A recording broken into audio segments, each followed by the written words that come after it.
ये कहानी है चंदनपुर नाम के एक छोटे से खुशहाल गांव की, जो एक बहुत ही पुराने और घने जंगल के किनारे बसा था। इस जंगल का नाम था भूतिया जंगल। दिन के उजाले में तो ये जंगल आम जंगलों जैसा ही दिखता था। हरे भरे पेड़, चहचहाते पक्षी और खिलखिलाते फूल। लेकिन जैसे ही सूरज ढलता और अंधेरा छाता, जंगल का रूप बदल जाता था। पेड़ों की टहनियां सूखे टेढ़े मेढ़े हाथों जैसी दिखने लगती थीं। हवा में एक अजीब सी सीटी बजने लगती थी और कोहरा जमीन पर रेंगने लगता था। गांव के लोग शाम होते ही अपने घरों के दरवाजे बंद कर लेते थे।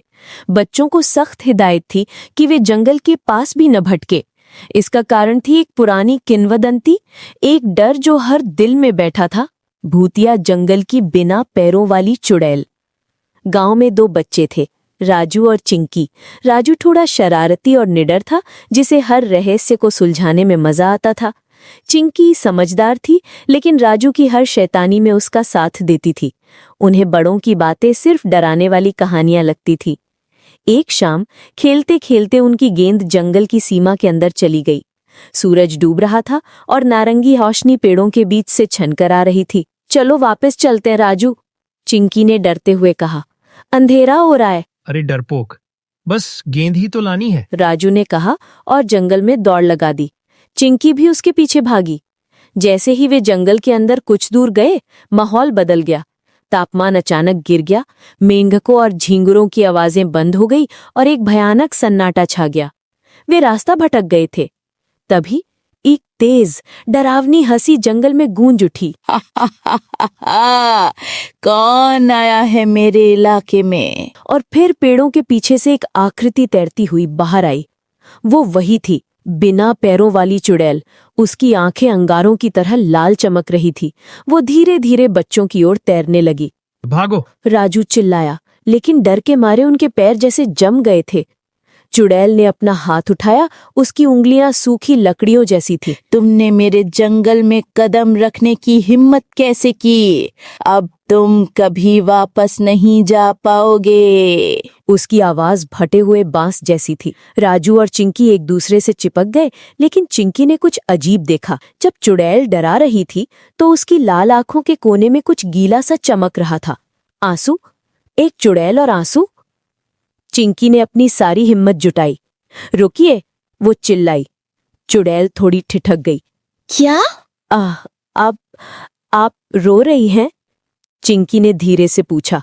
चुड़ैल का डरावना मुखौटा एक पल के लिए हिल गया। उसने अपने हाथ से अपनी आंखें पूंछी। नहीं, मैं एक खूंखार चुड़ैल हूँ।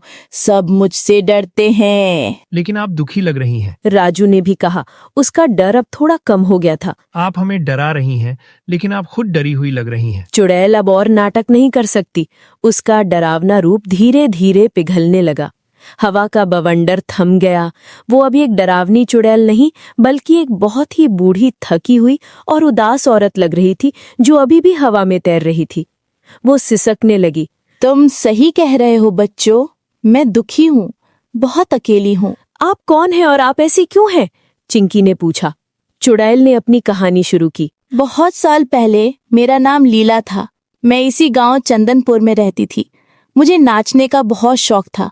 मेरे पैरों में घुंघरू बंधे होते थे और मैं हवा से बातें करती थी। पूरा गांव मेरा नृत्य देखने आता था, लेकिन कुछ लोगों को मेरी शोहरत से जलन थी। गांव के मेले से एक रात पहले कुछ दुष्ट लोगों ने मेरे घर में आग लगा दी।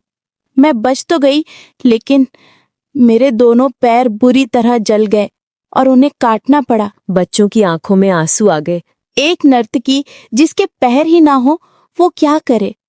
गांव के लोग जो कल तक मेरी तारीफ करते थे, अब मुझे अपशकुन मानने लगे। मुझे लंगड़ी कहकर चिढ़ाते थे। मेरा दिल टूट गया। शर्म और दुख के मारे मैं इस जंगल में भाग आई। मैंने ये डरावना रूप इसलिए अपनाया ताकि कोई मेरे पास ना आए, ताकि कोई दोबारा मेरा मजाक न उड़ा सके। मैं चुड़ैल नहीं हूँ बच्चों, मैं बस एक टूटी हुई इंसान हूँ जो अपनी बदसूरत सच्चाई को दुनिया से छिपा रही हूँ। राजू और चिंकी का दिल पसीज गया।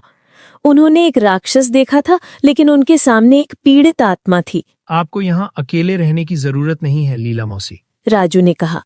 हाँ, गांव के लोग अब बदल गए हैं, हम आपको वापस ले चलेंगे। चिंकी ने उसका हाथ पकड़ा। लीला का हाथ बर्फ जैसा ठंडा था, लेकिन बच्चे के स्पर्श से उसमें थोड़ी गर्माहट आ गई। बहुत समझाने के बाद लीला उनके साथ गांव चलने को तैयार हुई। जब वे तीनों गांव के पास पहुंचे तो रात हो चुकी थी। कृति को देखा तो हड़कंप मच गया। चुड़ैल बच्चों को पकड़ लाई है, मारो इसे। लोग चिल्लाने लगे और लाठियां लेकर दौड़े। रुको! राजू और चिंकी ढाल बनकर लीला के सामने खड़े हो गए। ये कोई चुड़ैल नहीं है, ये लीला मौसी है। गांव के सरपंच आगे आए। लीला, वो नर्तकी जो सालों पहले गायब हो गई थी। लीला, जो अब तक बच्चों के पीछे छिपी हुई थी, धीरे धीरे सामने आई। वो अभी भी जमीन से थोड़ा ऊपर तैर रही थी। उसने अपना सिर झुका लिया।